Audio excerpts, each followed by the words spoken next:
Hello प्यारे बच्चों, कैसे हैं आप सभी लोग। बहुत बहुत स्वागत है आप सभी का आज की इस इम्पोर्टेंट क्लास में।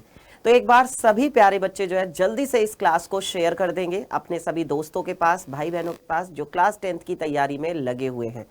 व्हाट्सएप चैनल पर, टेलीग्राम पर, इंस्टाग्राम पर भी शेयर कर देंगे। जल्दी से शेयर कर दो बच्चों, क्योंकि आज की ये जो क्लास है बेटा बहुत ही ज्यादा इंपॉर्टेंट और मैं कह सकता हूं बहुत ही ज्यादा आप लोगों के लिए हेल्पफुल होने वाली है।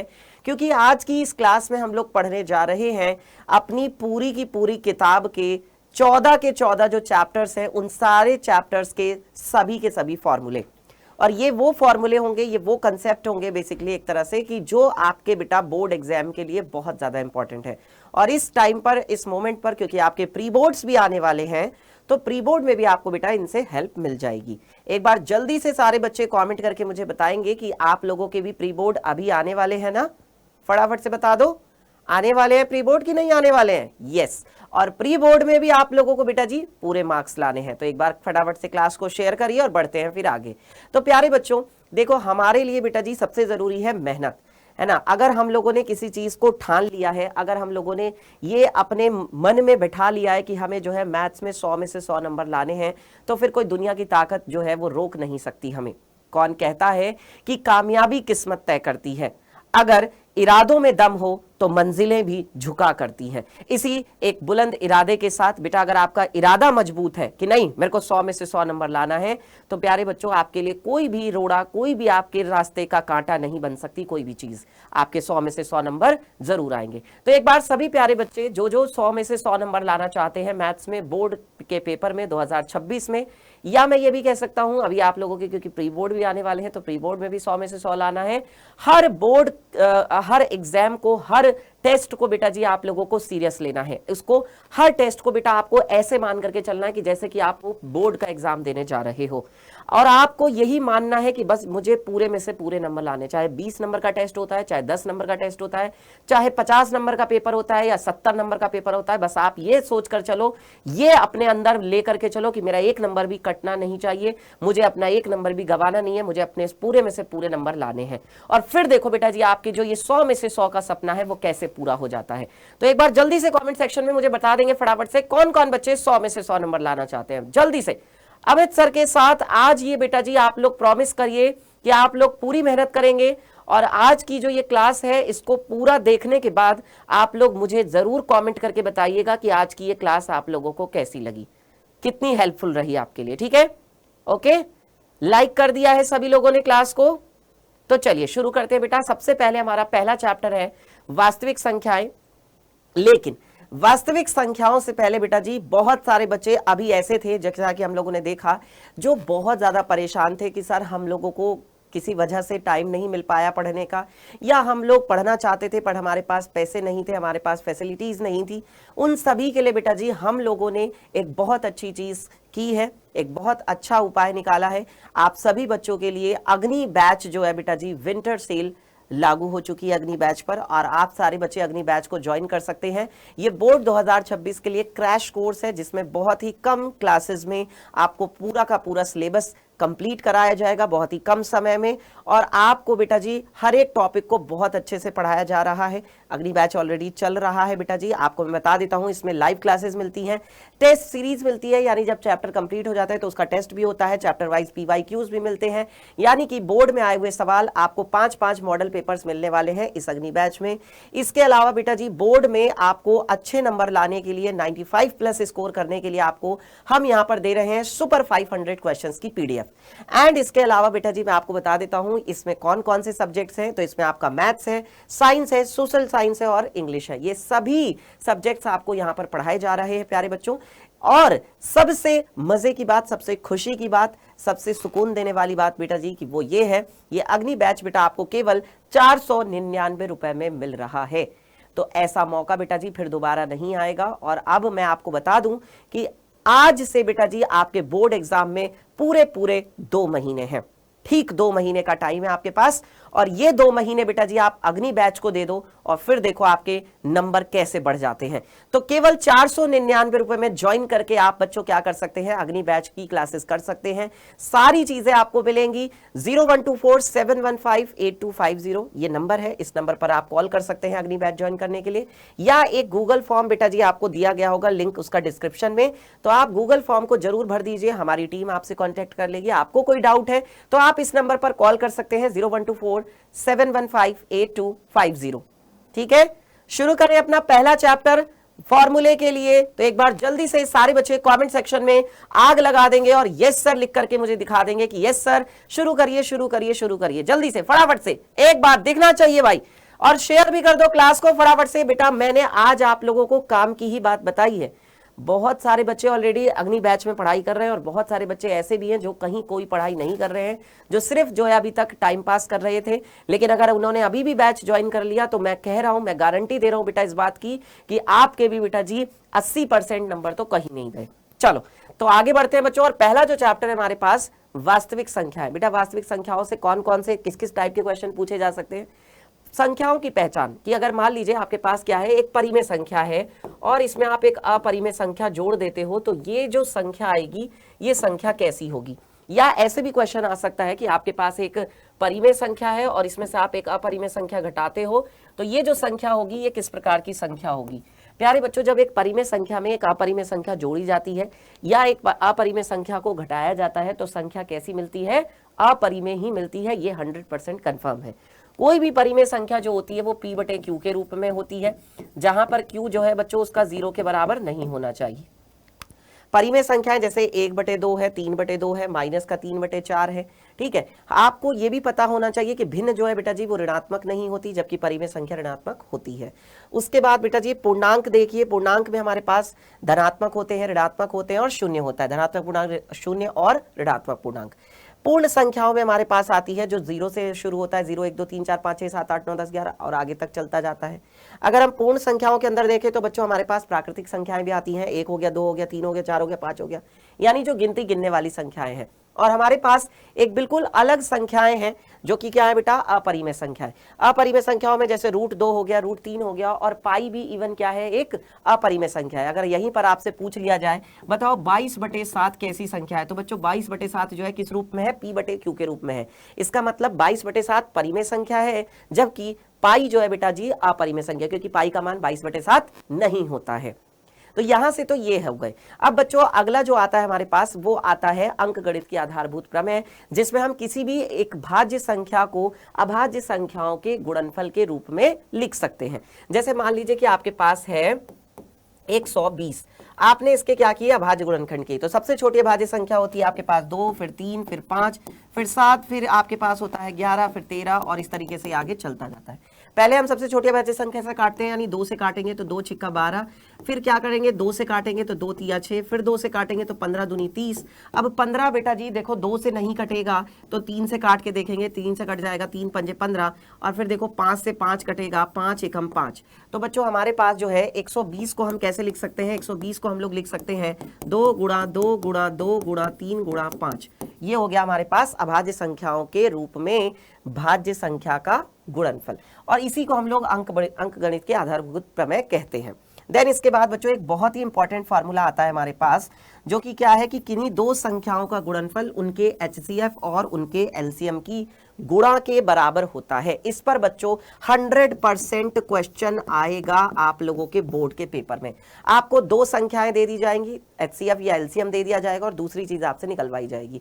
या ऐसा हो सकता है कि आपको HCF और LCM दे दिया जाए, उनमें से एक संख्या दे दे और एक संख्या आपसे निकलवा ले। मान लो एक संख्या है आपके पास 5, दूसरी संख्या है आपके पास 7। इनका जो LCM है वो आपको कितना दिया हुआ है 35, और इनका HCF पूछा जा रहा है। तो आप क्या कर सकते हैं, यहाँ से आप देख सकते हैं कि अगर आप लोग इनका क्या निकालेंगे, अगर आप इन दोनों संख्याओं का HCF निकालेंगे तो इन दोनों संख्याओं का HCF कितना आ जाएगा, 1 आ जाएगा। ये यहाँ पर क्या दिया हुआ था, LCM दिया हुआ था, ठीक है ना। क्यों क्या होगा, क्योंकि देखो 5 7 35 होगा, 35 से 35 कट जाएगा, तो HCF कितना आ गया आपके पास, 1 आ गया। इस टाइप से क्वेश्चन पूछा जाता है। अगला बढ़ते हैं बेटा जी, नेक्स्ट देखते हैं जो हमारा सेकंड चैप्टर है बहुपद। बहुपद में बेटा सबसे पहले आता है बहुपद का व्यापक रूप। कोई भी बहुपद कैसे लिखा जाता है, घात के घटते हुए क्रम में लिखा जाता है, यानी पहले बड़ी घात वाला पद, फिर उससे छोटी घात वाला पद, फिर उससे छोटी घात वाला पद, फिर उससे छोटी घात वाला पद, और करते करते करते करते सबसे लास्ट में क्या आता है बेटा जी, जीरो घात वाला पद। अच्छा, x की पावर 0 का मान कौन कितना होता है, कौन बचा सबसे पहले आंसर करेगा, फटाफट से एक बार कमेंट सेक्शन में आंसर कर देंगे। x की पावर 0 का मान क्या होता है बेटा, x की पावर 0 का मान होता है 1, है ना। तो अगर मान लीजिए कोई बहुपद लिखा जाता है तो वो कैसे लिखा जाता है, घात n से शुरू होती है और घटते घटते घटते घटते कितनी हो जाती है, लास्ट में 0 हो जाती है। किसी भी बहुपद को घात के घटते हुए क्रम में लिखा जाता है, जैसे 4x की घात 3 प्लस 2x की घात 3, 2x की घात 2, 2x की घात 2 माइनस का 5x और प्लस का 6। यहां पर हम देख सकते हैं पहले 3 आया, फिर 2 आया, फिर 1 आया और फिर 0 आया। जो उस बहुपद में चर की सबसे बड़ी घात होती है वही हमारे बहुपद की घात होती है। बेटा घात से भी क्वेश्चन पूछ लिया जाता है। जैसे अगर मैं पूछूं कि यहां पर सबसे बड़ी घात क्या है, यहां पर सबसे बड़ी घात है 3, तो यानी इस बहुपद की घात कितनी हो जाएगी, 3। और 3 घात के बहुपद को क्या बोला जाता है, 3 घात के बहुपद को त्रिघात बहुपद बोला जाता है। ठीक है। अच्छा, इसके बाद सबसे ज्यादा इंपॉर्टेंट जो है हमारे पास वो आता है द्विघात बहुपद। द्विघात बहुपद का व्यापक रूप क्या होता है, ax square plus bx plus c होता है। और इसमें शर्त ये होती है कि भाई a 0 के बराबर नहीं होना चाहिए, क्योंकि अगर a 0 हो जाएगा तो वो द्विघात बहुपद रहेगा ही नहीं, है ना। अच्छा बच्चों, यहाँ पर आपको याद ये भी रखना है कि द्विघात बहुपद के कितने शून्यक होते हैं, द्विघात बहुपद के 2 शून्यक होते हैं, क्योंकि ज्यादा से ज्यादा जितनी घात होती है उतने ही शून्यक हो सकते हैं। 3 घात वाले बहुपद के 3 शून्यक, 2 घात वाले बहुपद के 2 शून्यक। और बच्चों इसका आलेख कैसा होता है, इसका जो आलेख होता है वो परवलय होता है। परवलय को क्या बोलते हैं इंग्लिश में, परवलय को इंग्लिश में बेटा जी पैराबोला कहते हैं। प्यारे बच्चों बताइए, यहां तक आप लोगों को सारी चीजें समझ में आ गई क्या, सेकंड चैप्टर क्लियर हो गया, सारे फॉर्मूले पक्का, एक बार जल्दी से बता दो। सारे बच्चे फटाफट से कमेंट के सेक्शन में बताएंगे कि यस सर यहां तक हमें सारा क्लियर है। अगले क्वेश्चन पर, अगले चैप्टर पर, अगले फॉर्मूले पर बढ़ा जाए। ठीक है, तो अगला जो हमारे पास फॉर्मूला आता है बेटा जी वो आता है बहुपद के शून्यकों का योग। बहुपद के शून्यकों का योग, जैसे मान लीजिए शून्यक है अल्फा और बीटा, शून्यक क्या क्या है, अल्फा और बीटा है, तो शून्यकों का योग होगा अल्फा प्लस बीटा। ये क्या हो जाता है, माइनस का b बटा a हो जाता है। ठीक है, x का गुणांक बटे एक्स स्क्वायर का गुणांक, एक्स स्क्वायर का गुणांक कौन होता है, a होता है। वैसे ही शून्यकों का गुणनफल क्या हो जाता है, शून्यक मान लीजिए अल्फा बीटा है तो गुणनफल हो जाएगा अल्फा गुणा बीटा, अल्फा गुणा बीटा हो जाता है आपके पास c बटा a, अचर पद होता है c और एक्स स्क्वायर का गुणांक होता है a। ये किसके लिए है, ये द्विघात बहुपद के लिए है, ax स्क्वायर प्लस का bx प्लस का c, बशर्ते a 0 के बराबर नहीं होना चाहिए। देखो एक्स स्क्वायर का गुणांक a है, x का गुणांक b है और ये c आपके पास क्या है, अचर पद है। तो यहां से भी बेटा क्वेश्चन पूछ लिया जाता है कि इसके शून्यकों का योग क्या होगा, शून्यकों का गुणनफल क्या होगा। ठीक है, अगला आता है बेटा जी हमारे पास किसी बहुपद को ज्ञात करना। बहुपद ज्ञात करने के लिए हमारे पास जो फॉर्मूला है वो क्या होता है, k जो है यहाँ पर अचर पद होता है, शून्यकों का योग गुणा x प्लस शून्यकों का गुणनफल। अर्थात इसको आप कैसे लिख सकते हो, k गुणा में x square minus alpha plus beta गुणा x प्लस अल्फा बीटा। आपको दोनों चीजें दी जाएंगी। जैसे मान लो आपको योग दिया हुआ है कितना, आपको योग दिया हुआ है 3, आपको गुणनफल कितना दिया हुआ है, आपको गुणनफल दिया हुआ है 2, तो ये आप यहाँ पर उठा के रख सकते हो। तो बताओ क्या हो जाएगा, ये हो जाएगा आपके पास यहाँ से देखो k एक्स स्क्वायर माइनस का अल्फा प्लस बीटा यानी कि योग है, योग कितना दिया हुआ है, 3 दिया हुआ है, गुणा में कितना है x और प्लस फिर क्या आता है अल्फा बीटा यानी कि गुणनफल, गुणनफल कितना दिया हुआ है 2। तो आपका जो वो द्विघात बहुपद है वो ये हो जाएगा एक्स स्क्वायर माइनस का 3x प्लस के 2। ठीक है प्यारे बच्चों, चलिए आगे बढ़ते हैं इसी बात पर। और अगला जो चैप्टर आता है हमारे पास, 2 चरों वाले रैखिक समीकरण युग्म। 2 चरों वाले रैखिक समीकरण युग्म की बात करते हैं, क्योंकि इसमें बच्चों देखो 2 समीकरण होती हैं तो 2 ही क्या होंगे बच्चों, चर होंगे, 2 समीकरण होंगी। पहली समीकरण जो होती है किसी भी रैखिक समीकरण का व्यापक रूप होता है ax plus by plus c बराबर 0। यहाँ पर हमारे पास ये 2 समीकरण हैं तो इसमें ये पहली समीकरण हो गई, ये दूसरी समीकरण हो गई। a1x plus b1y plus c1 बराबर 0, a2x plus b2y plus c2 बराबर 0। किसी भी समीकरण को हम इस व्यापक रूप के हिसाब से लिखते हैं। ठीक है, और फिर हम क्या निकालते हैं बच्चों, हलों की संख्या का पता लगाते हैं, ये पता लगाते हैं कि उसके आलेख कैसे हो सकते हैं, और या फिर ये पता लगाते हैं कि समीकरण युग्म संगत है या असंगत है। तो उसके लिए बच्चों हमें क्या निकालना पड़ता है, अनुपात निकालना पड़ता है, a1 बटा a2, B1/B2 और C1/C2। ये 3 अनुपात हमें निकालने पड़ते हैं और फिर इनका हम लोग कंपैरिजन करते हैं, यानी कि इसकी हम तुलना करते हैं। तुलना कैसे करते हैं? देखो, अगर A1/A2 जो है बराबर नहीं है B1/B2 के, इसका मतलब बेटा जी प्रतिच्छेदी करती हुई रेखाएं होंगी, प्रतिच्छेदी रेखाएं होंगी और उसका केवल एक हल होगा। एक हल को बच्चों हम लोग क्या बोलते हैं? अद्वितीय हल बोलते हैं, यानी कि उसके जैसा दूसरा दुनिया में कोई नहीं होगा। तो 3 तरीके से क्वेश्चन पूछा जा सकता है कि कैसी रेखाएं होंगी, प्रतिच्छेदी होंगी। दूसरा ये पूछा जा सकता है कि कितने हल होंगे, हलों की संख्या पूछ सकते हैं, तो केवल एक हल होगा जिसे हम अद्वितीय हल कहते हैं। या आपसे ये भी पूछा जाता है कि समीकरण युग्म संगत होगा या असंगत होगा। तो देखो, जब आपको बेटा जी हल मिलता है तब कैसा होता है? संगत समीकरण युग्म होता है। फिर अगला देखिए, सेकंड जो है हमारे पास, ये तो फर्स्ट हो गया। सेकंड जो आता है हमारे पास वो ये आता है कि A1/A2 बराबर B1/B2 बराबर C1/C2। तीनों आपस में बराबर है। अगर तीनों आपस में बराबर है तो रेखाएं कैसी होंगी? संपाती होंगी। संपाती रेखाओं के केस में जितने बिंदु आते हैं वो सारे के सारे हल हो जाते हैं, यानी बहुत सारे हल होते हैं, अनगिनत हल होते हैं। और अगर हल मिल रहा है तो समीकरण युग्म क्या हो जाएगा? संगत समीकरण युग्म होगा। हल मिलना चाहिए, चाहे एक हल मिले, 50 हल मिले या 5 लाख हल मिले या अनगिनत हल मिले, कितने भी हल मिले, अगर हल मिलता है तो समीकरण युग्म संगत होता है, अगर हल नहीं मिलता तो समीकरण युग्म असंगत होता है। जैसे कि तीसरी जो है हमारे पास बच्चों, यहां पर थर्ड जो है वो कौन सा है? थर्ड है हमारे पास A1/A2 बराबर B1/B2, लेकिन ये C1/C2 के बराबर नहीं है। दो आपस में बराबर है ये दोनों। तो बच्चों फिर क्या होगा? रेखाएं कैसी हो जाती हैं? समांतर हो जाती हैं। और समांतर रेखाएं बेटा कभी एक दूसरे को काटती ही नहीं है। जब ये एक दूसरे को काटेंगी ही नहीं तो समीकरण का आपको कोई हल नहीं मिलेगा। और क्योंकि कोई हल नहीं मिल रहा है इसलिए समीकरण युग्म कैसा हो जाएगा? असंगत समीकरण युग्म होगा। असंगत। प्रतिच्छेदी रेखाएं कैसी होती हैं? ऐसी होती हैं। संपाती रेखाएं कैसी होती हैं? एक रेखा के ऊपर दूसरी रेखा। और समांतर रेखा कैसी होती है? कुछ इस तरीके से होती है ये। ठीक है, समझ में आ गया? यहां से बच्चों क्वेश्चन 101% जरूर पूछा जाएगा आपके बोर्ड के पेपर में, ये तीनों शर्त जो है, इन तीनों कंडीशन पर। नेक्स्ट आता है हमारे पास बच्चों, किसी भी द्विघात समीकरण के लिए अगर हम लोग बात करें तो द्विघात समीकरण जो होती है वो कैसे लिखी जाती है? व्यापक रूप क्या होता है? ax² + bx + c बराबर 0। अगर हम द्विघात बहुपद को 0 के बराबर रख देते हैं, ये देखिए a बराबर 0 नहीं होना चाहिए, a 0 के बराबर नहीं होना चाहिए। अच्छा, इसका बच्चों विविक्त कर भी निकलवाया जाता है, या जिसे हम लोग विवेचक भी कहते हैं। कैसे निकालते हैं? d बराबर क्या होता है? b² - 4ac। अब देखो बच्चों, आपसे जो है मूलों की प्रकृति भी पूछी जा सकती है या सीधा सीधा विविक्त कर भी निकलवाया जा सकता है, कैसे भी क्वेश्चन पूछ सकते हैं। तो आपको दोनों ही सूरतों में विविक्त कर तो निकालना ही पड़ेगा। जैसे मान लो अगर आपसे विविक्त कर पूछा है तब भी आपको विविक्त कर निकालना पड़ेगा।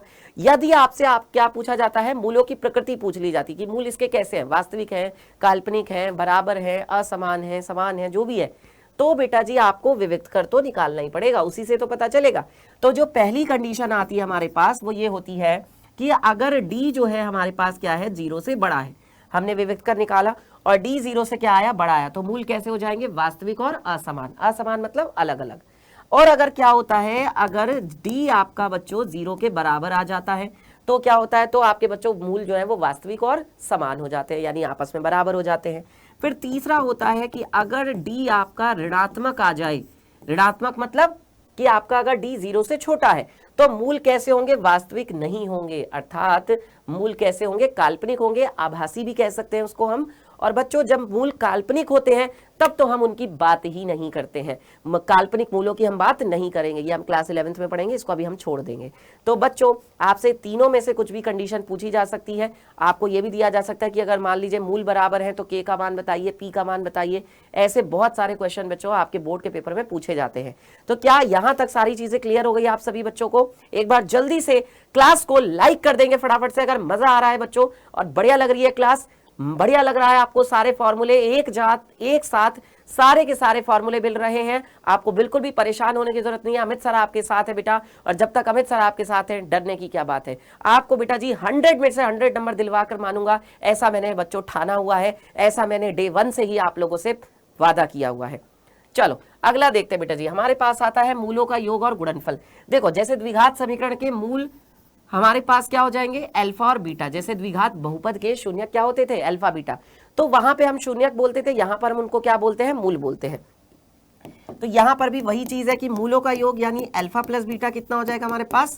माइनस का b बटा a, और सेकंड होता है मूलों का गुणनफल यानी अल्फा गुणा बीटा, जो कि क्या हो जाएगा c बटा a हो जाएगा। इस पर एक 4 नंबर का सवाल जरूर आता है जिसमें जांच करनी होती है, चेक करना होता है कि बताइए दोनों के बीच का संबंध सही है या गलत है। सत्यता की जांच करने वाला क्वेश्चन बच्चों 100% पूछा जाता है, ध्यान रखिए। ये किसके लिए है? द्विघात समीकरण ax square plus bx plus c बराबर 0 के लिए है। इस समीकरण के लिए ये होता है, और जहां पर शर्त होती है a 0 के बराबर नहीं होना चाहिए।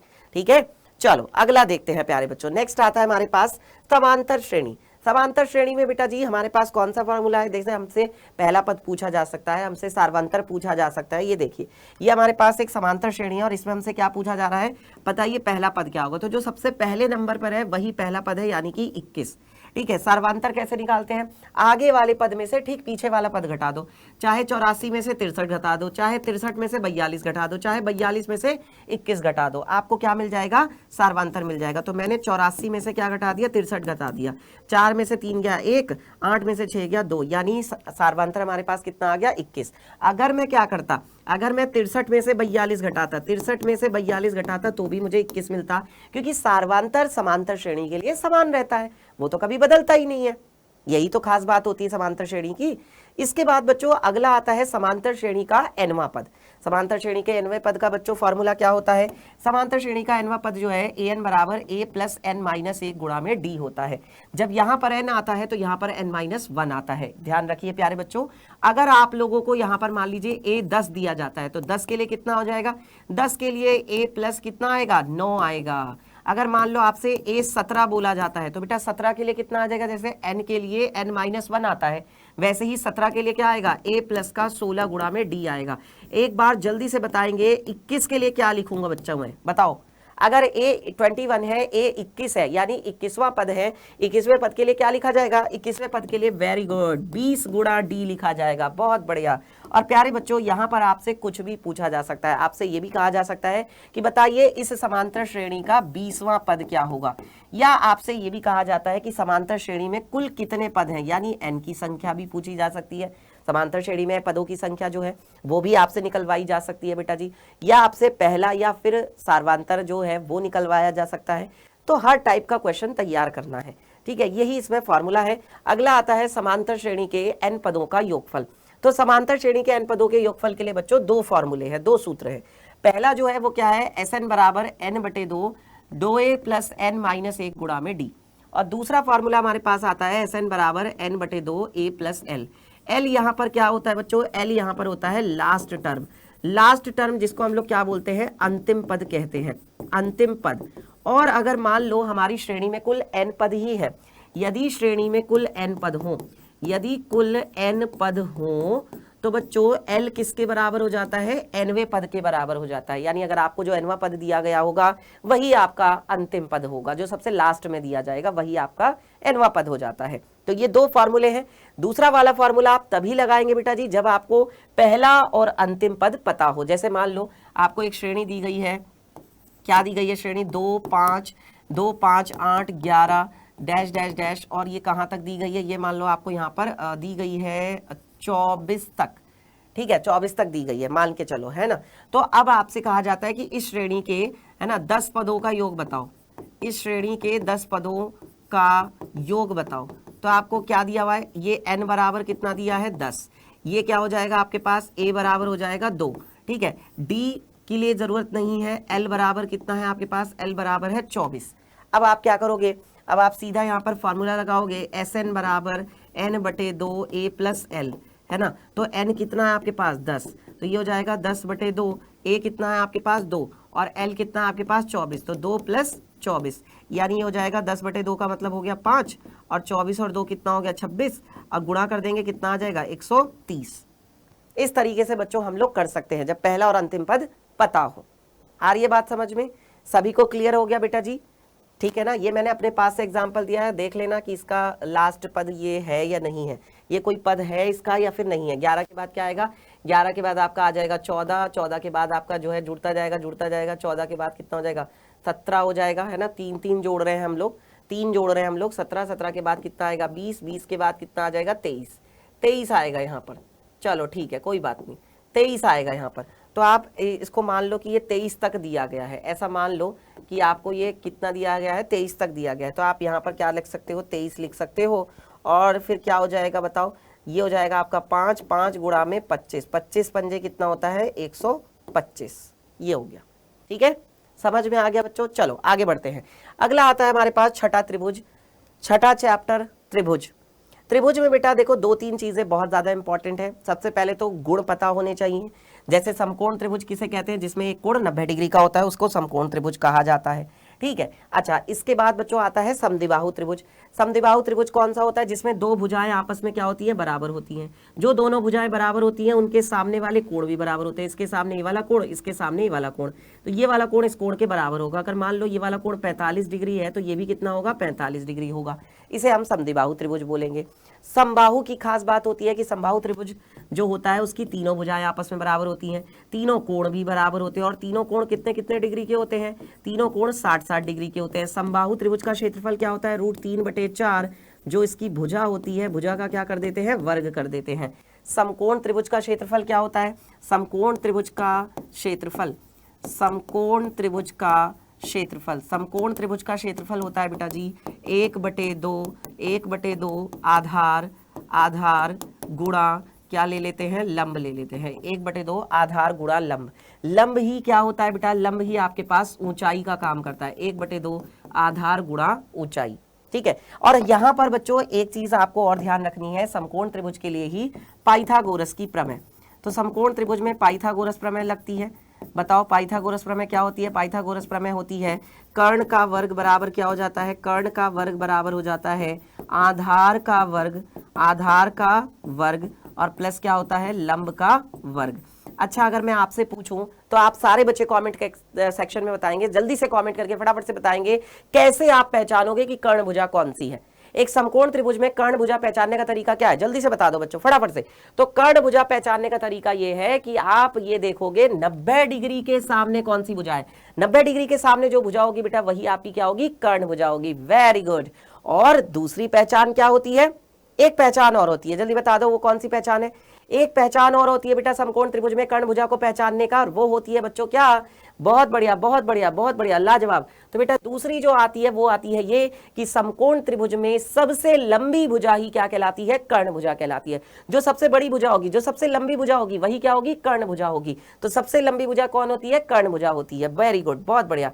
इसके बाद अगला आता है बच्चों हमारे पास यहाँ पर त्रिभुज के तीनों कोणों का जोड़ कितना होता है, त्रिभुज के तीनों कोणों का जोड़ 180 डिग्री होता है। और अगर हम यहाँ पर थेल्स प्रमेय देखें तो जब त्रिभुज में किसी एक भुजा के, इस भुजा के समांतर मान लो मैंने दूसरी एक रेखा खींची जो बाकी दोनों भुजाओं को अलग अलग बिंदुओं डी और ई पर क्या करती है, प्रतिच्छेद करती है, तो इसकी जो दोनों बाकी भुजाएं हैं वो समान अनुपात में बट जाती हैं। अर्थात AD का किसके साथ, DB के साथ जो अनुपात होगा बच्चों वही AE का किसके साथ होता है, EC के साथ अनुपात होता है। इस पर बच्चों क्वेश्चन 101% आएगा ही आएगा बेटा, कोई रोक नहीं पाएगा, आएगा ही आएगा, ये ध्यान रखना। थेल्स की प्रमेय बेटा सिद्ध करने के लिए भी आती है। मैंने आपको पूरा का पूरा जो त्रिभुज वाला चैप्टर पढ़ाया था उसमें मैंने आपको थेल्स प्रमेय सिद्ध करना भी सिखाया हुआ है, नहीं पढ़ाया जाकर के देख लेना, पढ़ लेना।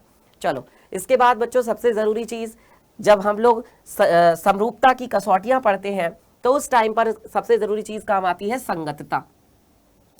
समरूपता की कसौटियों में जैसा हम यहाँ पर देख पा रहे हैं कोण P 60 है, वहां पर A 60 है, इसका मतलब कोण P बराबर है कोण A के, यानी यहां से बच्चों हमें 100% कंफर्म हो गया कौन किसके संगत है। कोणों से बेटा हमें 100% कंफर्म हो जाता है कि भैया A के संगत कौन है, P है। अगर मैं बोलूं कि कोण Q किसके बराबर है, कोण Q बराबर है कोण B के, इसका मतलब B किसके संगत हो जाएगा बेटा, Q के संगत हो जाएगा। अगर मैं आपसे बोलूं कोण R किसके बराबर है, कोण R बराबर है कोण C के, यानी R किसके संगत हो जाएगा, C के संगत हो जाएगा। अगर मान लो मैंने किसी त्रिभुज का नाम, मैंने इस वाले त्रिभुज का नाम लिखा त्रिभुज ABC क्या है, समरूप है, तो बेटा दूसरे वाले का नाम क्या लिखा जाएगा, देखो ABC यानी PQR, आप सीधा सीधा क्या लिख देंगे, PQR लिख देंगे। लेकिन अगर वहीं मैं क्या लिखता हूं बेटा जी, वहीं अगर मैं बदल के लिख देता हूं CAB, CAB समरूप है, तो बताओ दूसरे वाले का नाम क्या लिखा जाएगा बेटा? संगतता के हिसाब से चलेंगे। संगतता को ध्यान दो, देखो पहले C लिखा हुआ है, C के संगत कौन है? R, यानी कि पहले R आएगा। फिर A लिखा हुआ है, तो A के संगत कौन है? P, यानी कि P आ जाएगा। फिर बच्चों क्या लिखा हुआ है? B लिखा हुआ है, तो बेटा B के संगत कौन है? Q, यानी कि Q आ जाएगा। समझ में आ गया सभी को? बताइए जल्दी से प्यारे बच्चों, संगतता is very very most important. चलिए इसके बाद अगला चैप्टर आता है बेटा हमारा निर्देशांक ज्यामिति। निर्देशांक ज्यामिति से बहुत छोटी छोटी चीजें पूछी जाती है। मूल बिंदु के निर्देशांक क्या होते हैं? 0 0 होते हैं। मूल बिंदु वह बिंदु होता है जहां पर एक्स अक्ष और वाई अक्ष दोनों एक दूसरे को कितने डिग्री पर काटते हैं? मूल बिंदु वह बिंदु होता है जहां पर एक्स अक्ष और वाई अक्ष दोनों एक दूसरे को 90 डिग्री पर काटते हैं। कितने डिग्री पर काटते हैं? समकोण पर काटते हैं, एक्स और वाई अक्ष। इसे ही हम क्या कहते हैं? इसे ही हम मूल बिंदु कहते हैं। और मूल बिंदु के निर्देशांक क्या होते हैं?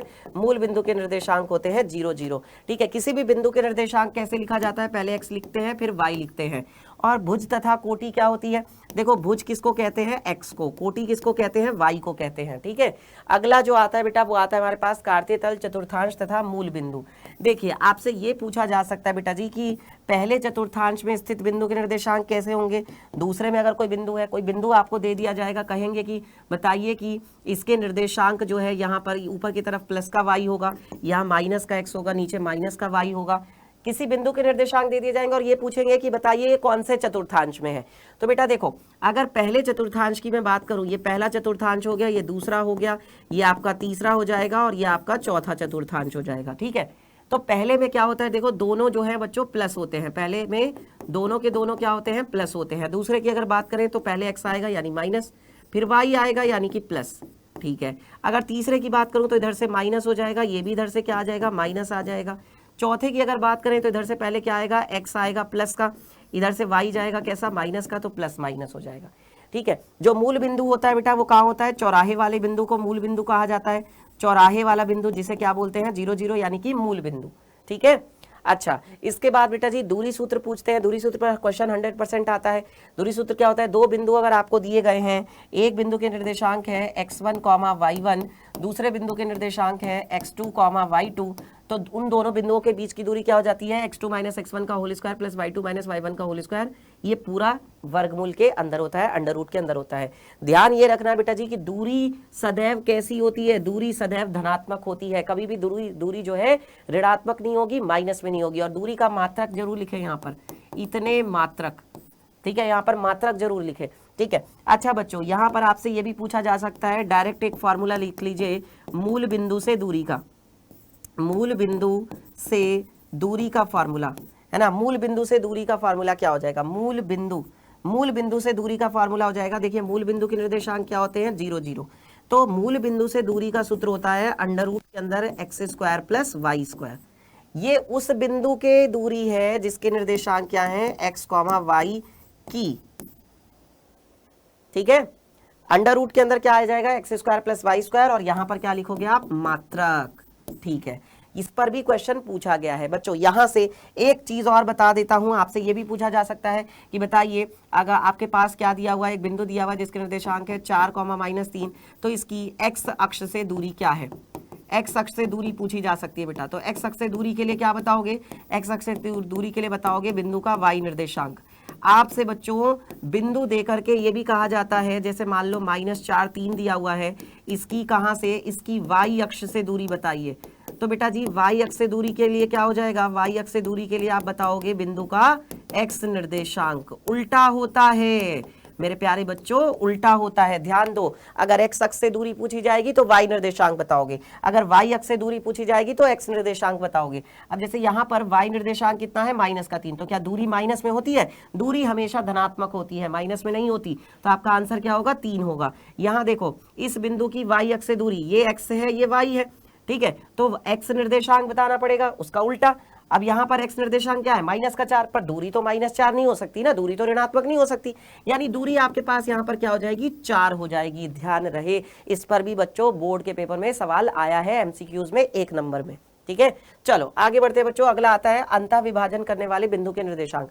अंतः विभाजन करने वाले बिंदु के निर्देशांक होते हैं, देखो अगर कोई दो बिंदु आपको यहाँ पर दिए गए हैं, एक है x1 y1, दूसरा है आपको x2 y2, ठीक है, तो इन दोनों बिंदुओं को जो मिलाने वाला रेखाखंड है वो मान लो इसको m1 अनुपात m2 में क्या करता है, अंतः विभाजित करता है, ये अनुपात है। तो बच्चों उस बिंदु के निर्देशांक क्या होते हैं, x बराबर m1 x2 plus m2 x1 बटे m1 प्लस m2, क्या हो जाएगा m1 प्लस m2। ध्यान ये रखना है बच्चों कि यहाँ पर 1 के साथ 2 आता है और 2 के साथ में 1 आता है। फिर यहाँ पर आ जाओ, y बराबर क्या हो जाता है m1 m2 plus m2 plus m1 y2 plus m2 y1 बटे m1 प्लस m2। ठीक है, सेम y के लिए भी वही चीज है कि 1 के साथ 2 आएगा, 2 के साथ 1 आएगा। और बच्चों जब मध्य बिंदु की बात की जाती है तो मध्य बिंदु के निर्देशांक क्या हो जाते हैं, x बराबर x1 प्लस x2 बटे 2, y बराबर y1 प्लस y2 बटे 2। ये सिंपल सा है। देन इसके बाद बच्चों अगर कोई बिंदु, 3 बिंदु आपको दिए जाते हैं और वो तीनों संरेख है, मान लो ये एक पॉइंट है A, ये दूसरा पॉइंट है B और ये तीसरा पॉइंट है C, ये C है, ये B है, ये A है। अगर ये तीनों बिंदु संरेख हैं तो आप A से B तक की दूरी निकालोगे, आप B से C तक की दूरी निकालोगे और फिर आप A से लेकर के C तक की दूरी निकालोगे। तीनों दूरी अगर आप निकालते हो और आप देखते हो कि मान लो ये 2 है, ये 3 है, तो ये वाली दूरी क्या होनी चाहिए, 5 होनी चाहिए ना।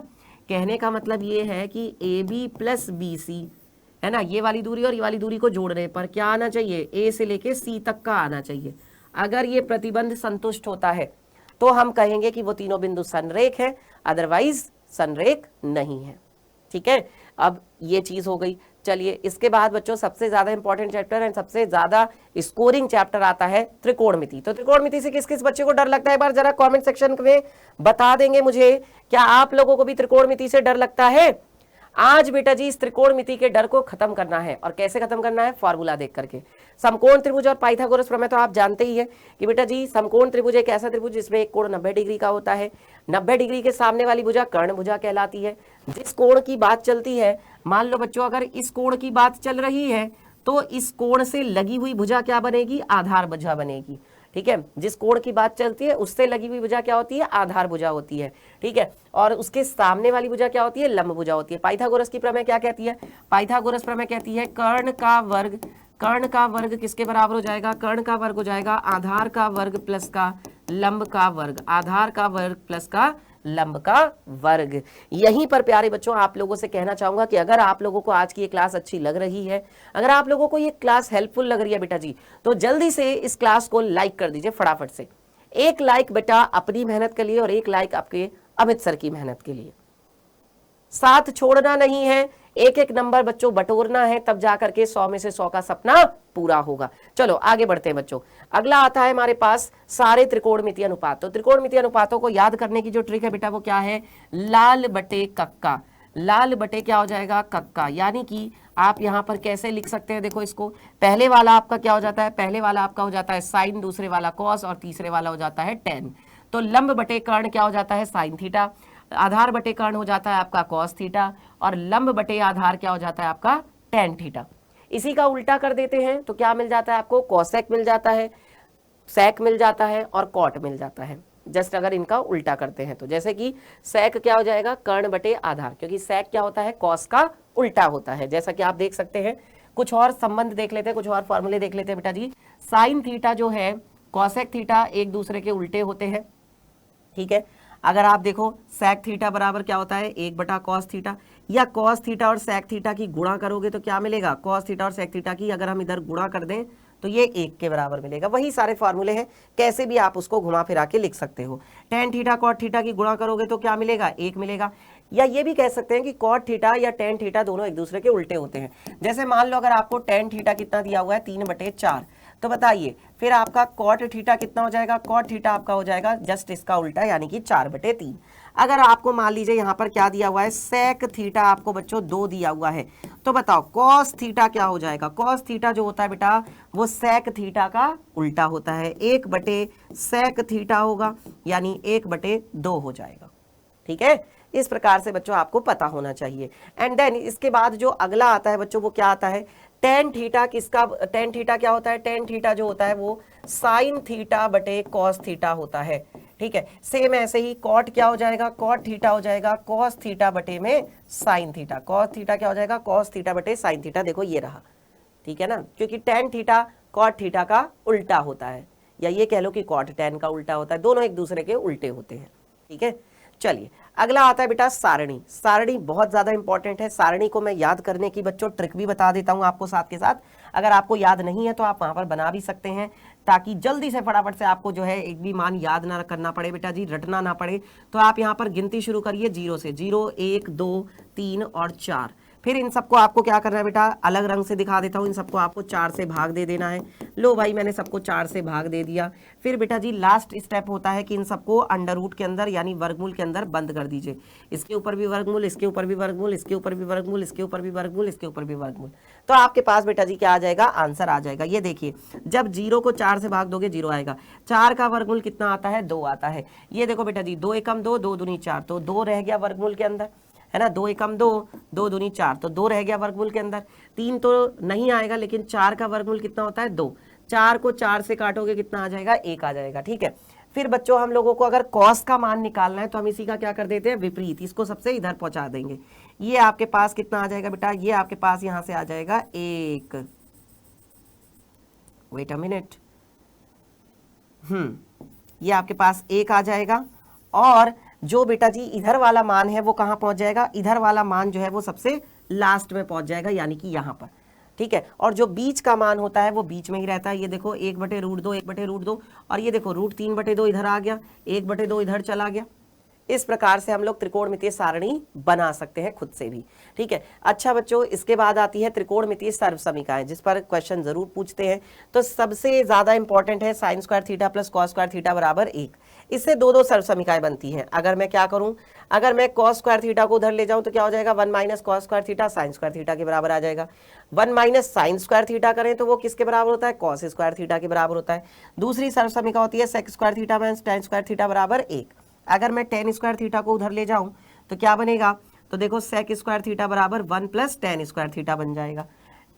1 को इधर ले आओ और tan को उधर ले जाओ तो क्या बनेगा, sec स्क्वायर थीटा माइनस 1 बराबर tan स्क्वायर थीटा। सेम ऐसे ही तीसरी सर्वसमीका आती है cosec square theta minus cos square theta बराबर 1। तो ये क्या हो जाता है, cot को उधर ले जाओगे 1 plus cot square theta cosec square theta के बराबर आ जाएगा। यदि आप इसको उधर ले जाओ और 1 को इधर लाओ तो क्या बनेगा, कोसेक स्क्वायर थीटा माइनस 1 बराबर कॉट स्क्वायर थीटा। तो 3 से ही 6 और मिल जाती हैं, एक ये और एक ये, एक ये और एक ये, एक ये और एक ये, दो सर्वसमीकाएं हमें और मिलती हैं। ठीक है।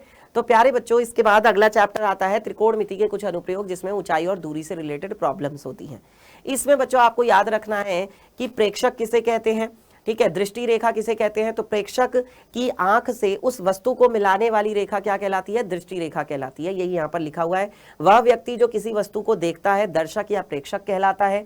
यदि कोई प्रेक्षक किसी वस्तु को देख रहा है तो प्रेक्षक की आंख को उस वस्तु से मिलाने वाली सरल रेखा को दृष्टि रेखा यानी कि लाइन ऑफ साइट कहा जाता है। ठीक है। और बच्चों, जब हम ऊपर से नीचे की तरफ देखते हैं तो कौन सा कोण बनता है, उन्नयन कोण या अवनमन कोण। जब ऊपर से नीचे की तरफ देखा जाता है, ऊपर से नीचे की तरफ देखने पर अवनमन कोण बनता है। वहीं नीचे से ऊपर की तरफ देखने पर बच्चों उन्नयन कोण बनता है, यानी उठने वाला कोण। और अवनमन कोण को झुकने वाला कोण कहा जाता है। हमें यह पता होना चाहिए, क्योंकि ये दोनों रेखाएं समांतर होती हैं। क्षैतिज और आधार रेखा क्या होती है, समांतर रेखा होती हैं। तो इसलिए अवनमन कोण उन्नयन कोण के बराबर हो जाता है। क्यों, क्योंकि ये बच्चों कौन से कोण होते हैं, एकांतर कोण होते हैं। एकांतर कोण की परिभाषा से उन्नयन कोण बराबर अवनमन कोण। देन इसके बाद बच्चों अगला चैप्टर आता है हमारे पास 10वां चैप्टर, विच इज सर्कल यानी कि वृत्त। बच्चों वृत्त में हमारे पास क्या क्या चीजें हैं, देखिए एक वृत्त जो है और उसकी अगर हम लोग रेखा से अगर हम लोग कंपैरिजन करें, एक वृत्त और रेखा किस किस तरीके से हो सकती है।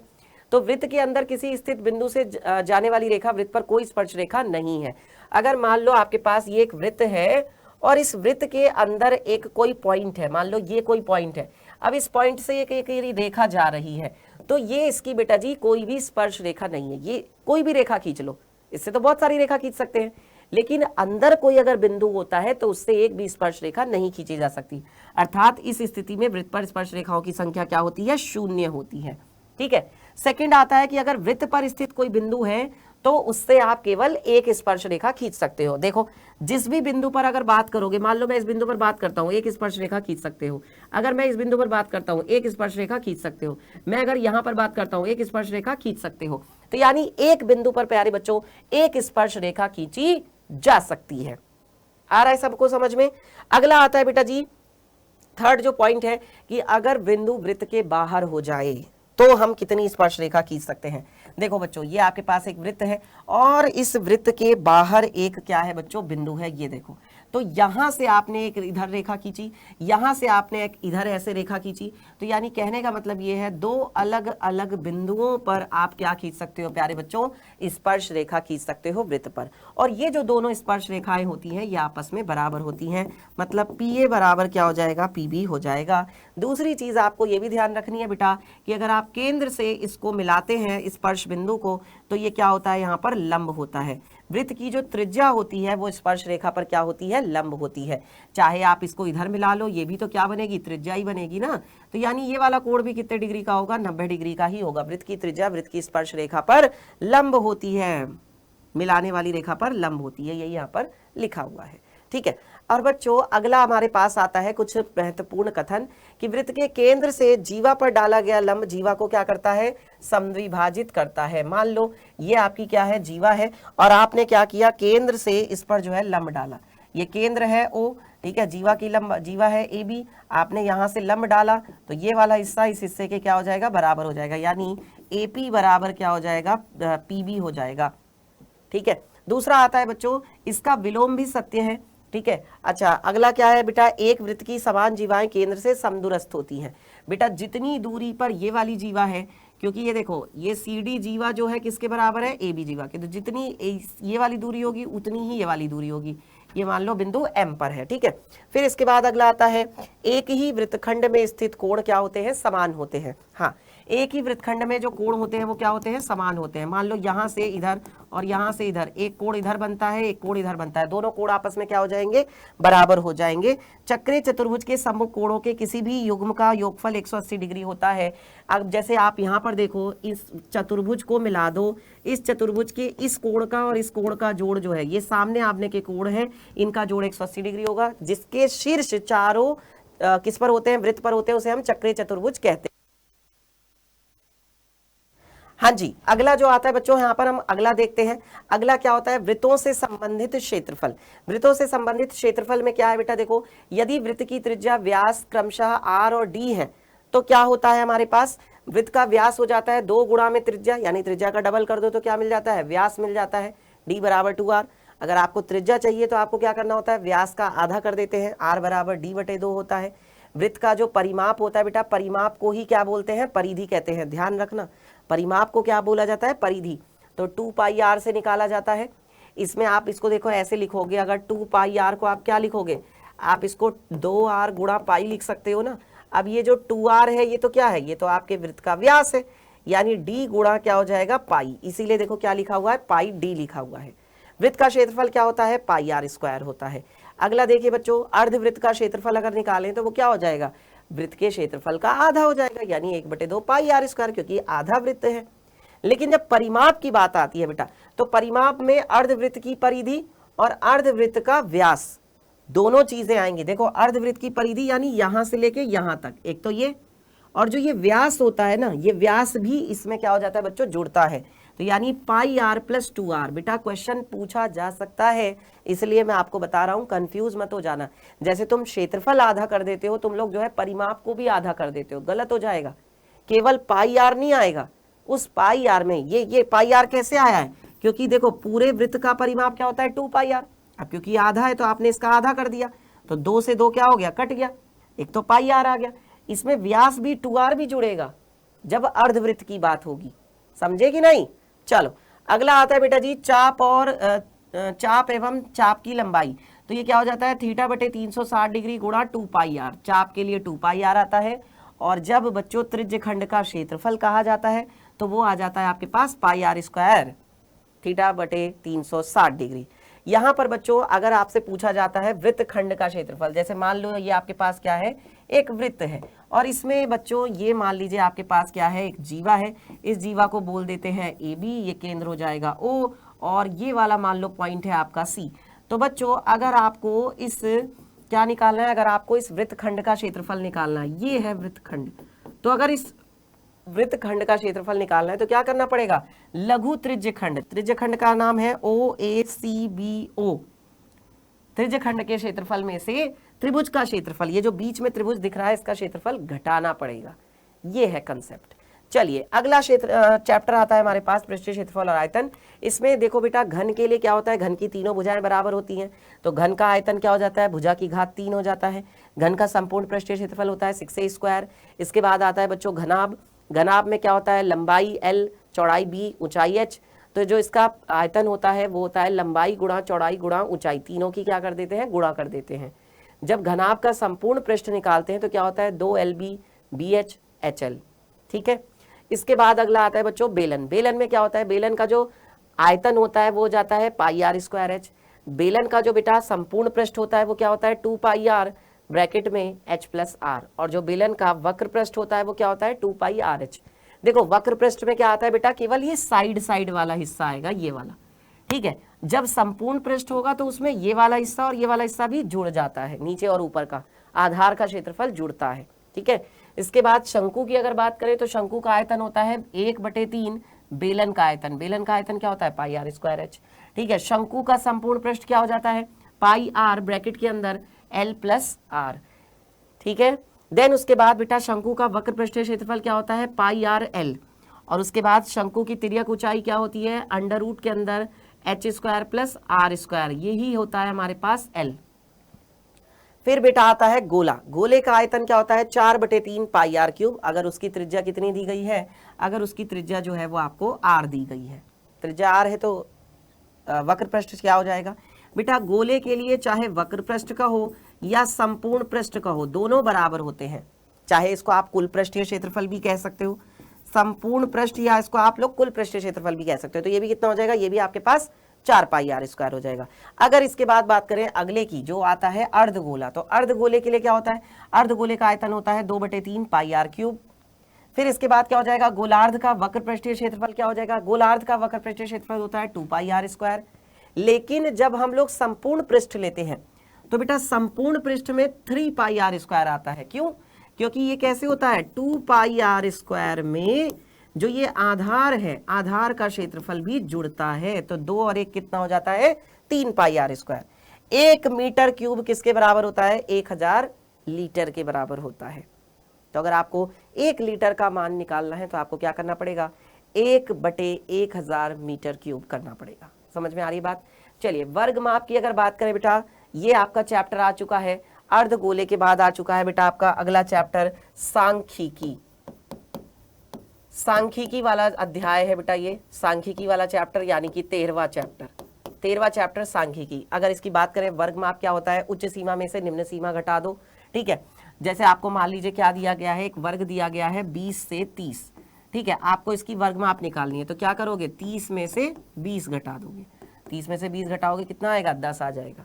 ठीक है। आपको बच्चों परिसर निकालना है तो सबसे बड़े मान में से सबसे छोटा मान घटा दो। ठीक है। बहुलक निकालना है तो जो आंकड़ा सबसे ज्यादा बार आता है वही हमारे आंकड़ों का, वही दिए गई सारणी का क्या हो जाता है, बहुलक हो जाता है। ठीक है। यहाँ पर अगर आपको मध्य बिंदु निकालना है, जिसे हम लोग क्या बोलते हैं बच्चों, वर्ग चिन्ह या xi, तो वो क्या होता है, उच्च सीमा में निम्न सीमा जोड़कर आधा कर दो। जैसे उच्च सीमा यहाँ पर क्या है 30। ठीक है।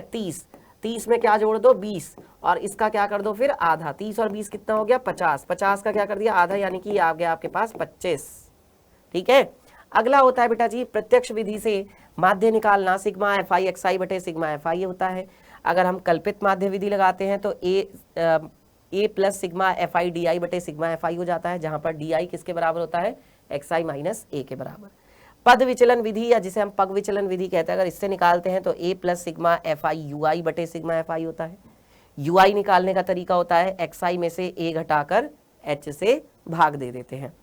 इसके बाद आता है बेटा जी बहुलक निकालने का फार्मूला। तो बहुलक का फार्मूला होता है L plus F1 minus F0 बटे 2F1 minus F0 minus F2 गुणा में H। यहाँ पर सारी चीजें बताई गई हैं। L क्या है, बहुलक वर्ग की निम्न सीमा। F1 क्या है, बहुलक वर्ग की बारंबारता। F0 क्या है, बहुलक वर्ग से ठीक पहले वाले वर्ग की बारंबारता। F2 क्या है, बहुलक वर्ग से ठीक बाद में आने वाले वर्ग की बारंबारता। H है बहुलक वर्ग की वर्गमाप। अच्छा, बहुलक वर्ग से रिलेटेड सारी चीजें, तो बहुलक वर्ग कैसे पहचानते हैं? बहुलक वर्ग पहचानने का तरीका है बेटा जी, जिस वर्ग की बारंबारता सबसे ज्यादा है वही आपका क्या होगा, बहुलक वर्ग होगा। ठीक है। नेक्स्ट अगला आता है बेटा जी माध्यिका। अगर आपको आंकड़े कैसे दिए गए हैं, विषम संख्या में दिए गए हैं, तो बच्चों आपका क्या हो जाता है माध्यिका निकालने का तरीका n+1/2। यदि वही सम संख्या में दे दिए जाए आंकड़े तो माध्यिका निकालने का तरीका क्या हो जाता है n/2वां पद प्लस n+1/2वां पद बटे 2। ठीक है, ये n/2 प्लस 1 वां पद आता है ना, और बटे में क्या आ जाता है 2 आ जाता है। नेक्स्ट आता है बेटा माध्यक निकालने के लिए। माध्यक निकालने के लिए आप क्या निकालते हैं, संचयी बारंबारता। यहां पर आपको बेटा संचयी बारंबारता निकालनी पड़ती है। संचयी बारंबारता को क्या बोलते हैं, CF बोलते हैं। और ध्यान रखना है बेटा जी कि यहां हम फॉर्मूले में जो CF लेते हैं L+n/2 - CF/F गुणा H, तो यहाँ n होता है प्रेक्षणों की संख्या, जिसे हम लोग सारी बारंबारताओं का जोड़ भी बोल देते हैं। CF होता है माध्यिका वर्ग से ठीक पहले वाले वर्ग की संचयी बारंबारता, उस वर्ग की नहीं होती, उससे ऊपर वाले जस्ट वर्ग की होती है। माध्य वर्ग की बारंबारता को F कहते हैं और H आपका माध्यक वर्ग का माप हो जाएगा। एक बहुत इंपॉर्टेंट फॉर्मूला आता है बच्चों आपके पास, जो कि क्या होता है बहुलक। बहुलक बराबर क्या होता है 3 गुणा माध्यिका माइनस 2 गुणा में माध्य। इस पर क्वेश्चन बच्चों 101% आएगा ही आएगा आपके बोर्ड पेपर में, ध्यान रखिएगा। ठीक है, अच्छा अगला आता है बच्चों हमारे पास प्रायिकता। लास्ट चैप्टर है बेटा जी प्रायिकता। प्रायिकता में देखो क्या क्या चीजें होती हैं, ध्यान से सुन लीजिए बेटा। प्रायिकता को सुन लो बेटा ध्यान से। प्रायिकता में हमें ध्यान रखना है सभी प्रारंभिक घटनाओं की प्रायिकताओं का योग 1 होता है। किसी निश्चित घटना की प्रायिकता क्या होती है, 1 होती है, जबकि असंभव घटना की प्रायिकता क्या होती है, 0 होती है। पूछते हैं पेपर में, किसी घटना के घटने की प्रायिकता उस घटना के ना घटने की प्रायिकता का जोड़ 1 होता है।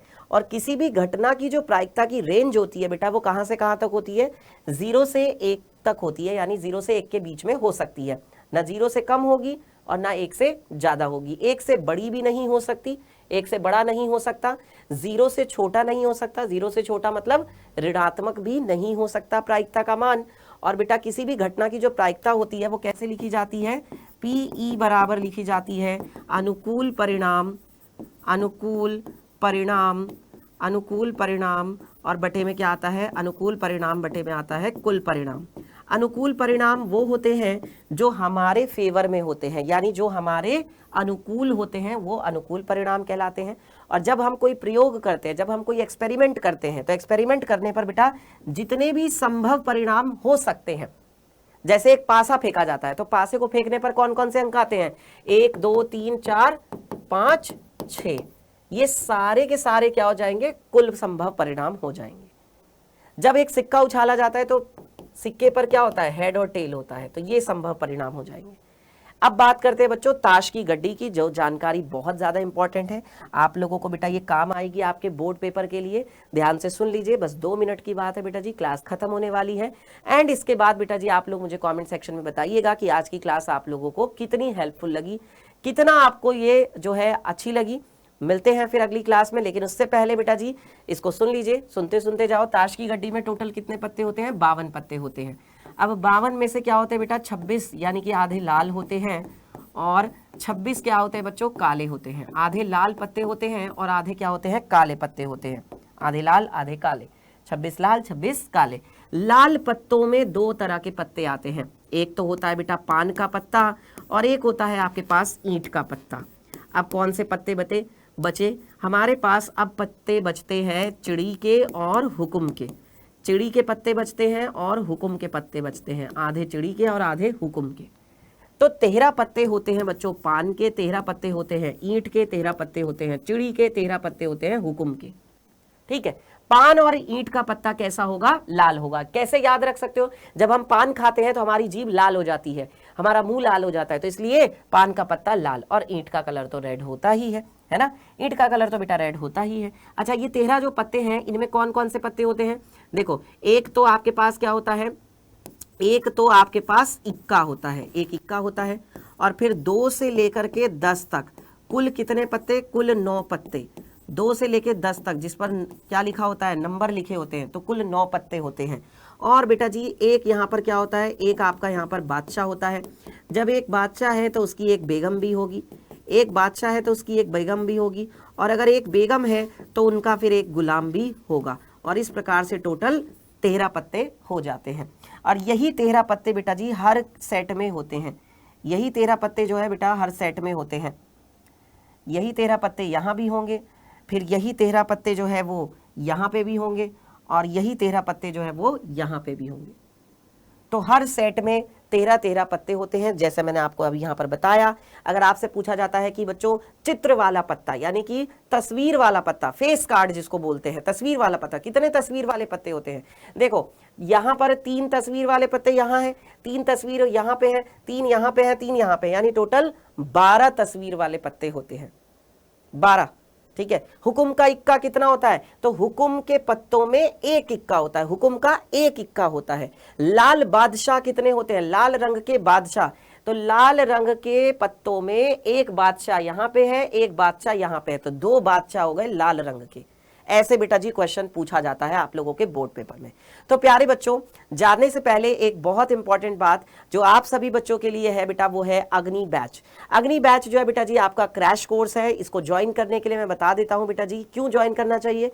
बहुत सारे बच्चों के पास टाइम कम है, बैकलॉग बहुत ज्यादा था, लेकिन अभी भी 2 महीने का टाइम है। आज से भी अगर आप देखो तो 2 महीने जो है, इस 2 महीने में आप अपना बहुत सारा सिलेबस कवर कर सकते हो। लाइव क्लासेस के थ्रू टेस्ट के चेक करके अपनी तैयारी का पता लगा सकते हो।